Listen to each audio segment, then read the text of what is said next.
राजस्थान में बीजेपी सरकार बने करीब 22 दिन हो चुके हैं, लेकिन मंत्रिमंडल का गठन नहीं हो पा रहा है, जिसको लेकर पूर्व मुख्यमंत्री अशोक गहलोत ने भी एक ट्वीट जारी किया है। ट्वीट में बताया है, आरोप लगाया है बीजेपी सरकार पर कि 22 दिन हो गए, मंत्रिमंडल का गठन राजस्थान में नहीं हो पा रहा है। लोग परेशान हैं, चिंतित हैं कि आखिर उनकी समस्या को समाधान कौन करेगा, क्योंकि मंत्री नहीं है तो सुनने वाला कौन होगा।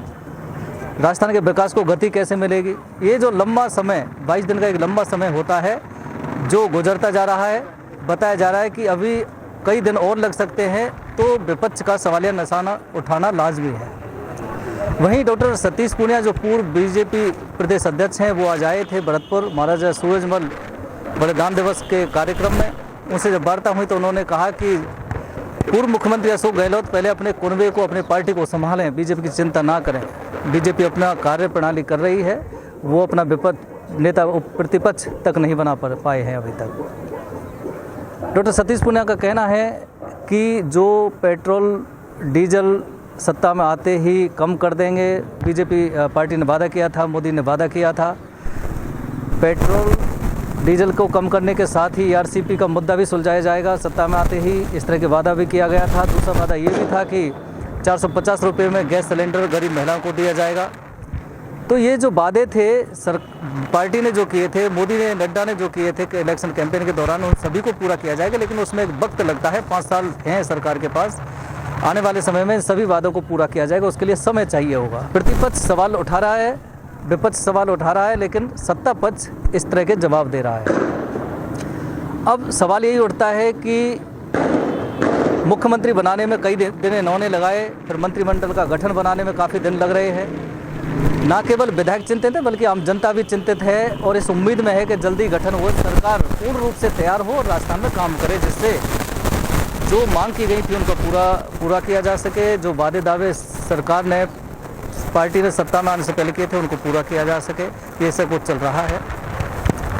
इसके अलावा कहीं ना कहीं आज जो वातावरण बना हुआ है, बीजेपी जिस तरह से आई है, उसी दौरान भरतपुर धौलपुर जाट आरक्षण, केंद्र में ओबीसी में आरक्षण का मुद्दा भी गर्माता जा रहा है। उन्होंने अल्टीमेटम दे रखा है कि जल्दी ही एक महापंचायत का आयोजन किया जा रहा है। उसके बाद सरकार से मांग की जा रही है, काफ़ी समय से 9 वर्ष से मांग की जा रही है कि भरतपुर धौलपुर के जाटों को केंद्र की ओबीसी में आरक्षण दिया जाए, लेकिन नहीं दे पा रहे हैं। अब भरतपुर धौलपुर के जाट आंदोलन करने की चेतावनी दे चुके हैं। एक तरफ भरतपुर से ही मुख्यमंत्री बनते हैं और फिर यहाँ जाट आरक्षण के लिए आंदोलन करने की चेतावनी दे रहे हैं। मंत्रिमंडल का गठन नहीं हो पा रहा है, काफ़ी समय खत्म होता जा रहा है। इस तरह की बातें हैं और कहीं ना कहीं साक्षी मलिक जो इंटरनेशनल प्लेयर थी, संन्यास लेने का उन्होंने मानस बनाया, ऐलान कर दिया। बजरंग पूनिया को पद्म भूषण वापस करना पड़ा।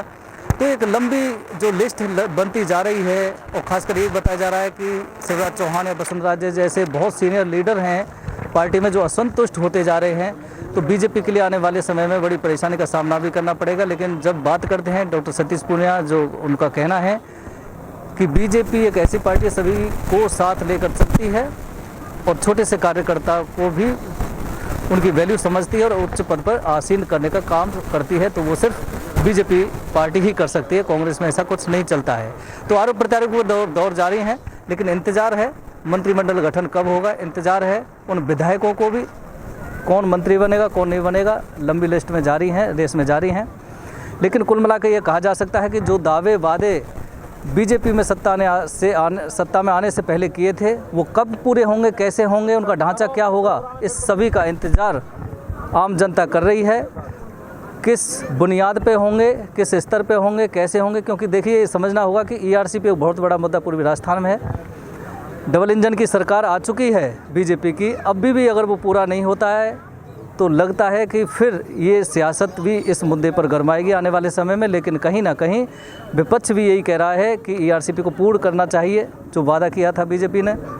पूर्व मुख्यमंत्री अशोक गहलोत ने यह भी ट्वीट के जरिए कहा है कि चिरंजीवी योजना को प्राइवेट हॉस्पिटल मान्य नहीं कर रहे हैं, उन पर भी काम करना चाहिए। और जो राजस्थान सरकार, कांग्रेस सरकार ने जो योजनाएं चलाई थी आम जनता के लिए, उनका भी ध्यान बीजेपी सरकार को रखना चाहिए, आम जनता के हित में रहेगा।